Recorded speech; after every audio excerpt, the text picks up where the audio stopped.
the way they were covering and took advantage of her opportunities, going 4 for 6 from the three-point line. She's just our energy. She's our glue player right now. We put her in the starting lineup at the 4 with after Cam's injury recently, just to get the energy that we have. And then we were scheming a certain way against their offense and using Steph as a big part of that defensive approach. Thank you. Hey, Coach Fredo here. You talked about it pregame about, the Mystics' three-point shooting. That was a part that you were trying to focus on. They shot 48% today. What made it so difficult in trying to, stop that? Yeah, they're 5 wins now. They're averaging, 44% or higher from the arc. So, again, we talked about that. In their losses, they shoot 33%. They started right out of the gate, making threes in the first quarter, obviously big threes on slippage defensively, mistakes made by our players in our coverage in the fourth quarter. So they shoot 46% for the game at the arc, and that's been their recipe for their 5 wins. Coach Eric Lampkus the second. First question, can you just talk about the contributions that Ray Burrell gave today? Yeah, Ray, is a really good athlete for us and can attack down lane lines. She can get her hands and help us be disruptive deflections-wise. She had some missed assignments defensively that will haunt her, but, it's all growing. She's only in her second year playing in this league. And then second question, what is it about the second half of the fourth quarter as the game is getting ready to close? The team appears to get a little tight. Is that what you're seeing? Yeah, I feel like we stopped moving, and again, some of that's nerves, some of that is, they took away Dearica, and where are we going to get other baskets from when teams really up their pressure? We don't have a one-on-one, just break you down guard like the Jewel Lloyds and the Aarikes and, the people around the league, so it has to be a team effort. Obviously, we have 22 assists on 28 baskets. That's just how we play. So we just got to keep moving them.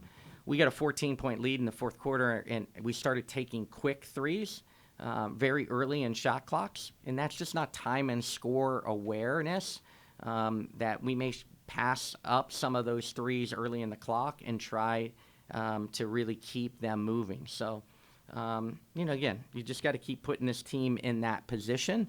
And our veterans, the ones that we do have to lead in that situation on the court and get them settled and get them into stuff. Coach, so there's been a slew of losses now with the rough road trip and then coming home, and kind of seems like this team's just finding new and frustrating ways to kind of lose.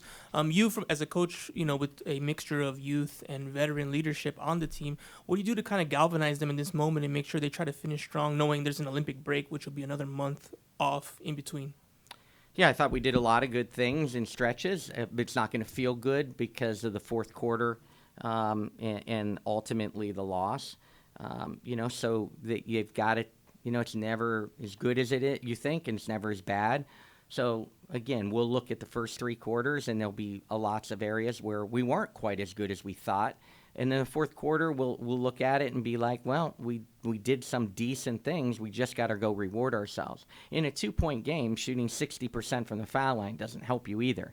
So, there's a razor-thin line between winning and losing in this league. And our margin, with all our injuries, all our youth, is even thinner, and you watch that thin line evaporate in the fourth quarter, and it's disappointing because we played well enough early to be in control of that game in the fourth. Thank you, Curt.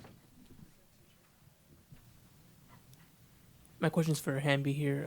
Obviously, the team felt like they were in control 3 quarters in, and in the fourth quarter, things kind of got away there. Yeah. What happened there early in the fourth quarter that allowed Washington to kind of come back into the game?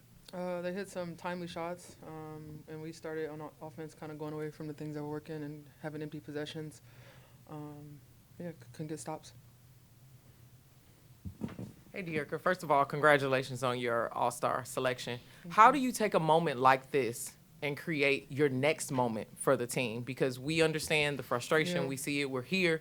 Where do you go from here as a leader to get your team to the next level? Just keep we have another game. You know, this league doesn't stop for anybody, and we got Vegas up next, and this league doesn't stop, and that's all we keep talking about.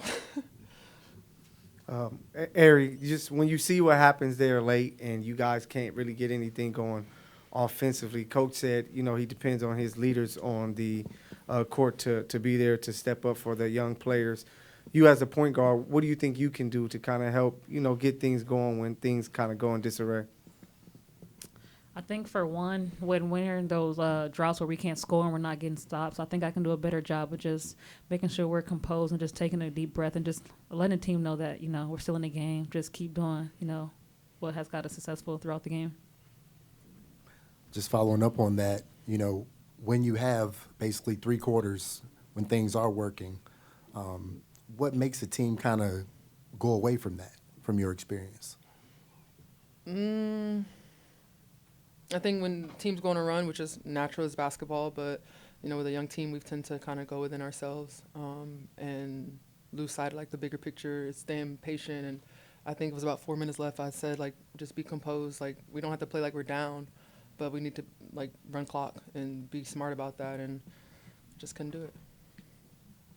Hi, Dearica. This question's for you. Last week we spoke about your leadership style, trying to not be too high and too low, no matter wins or losses. But after 8 straight losses, what are you telling your team? Next game.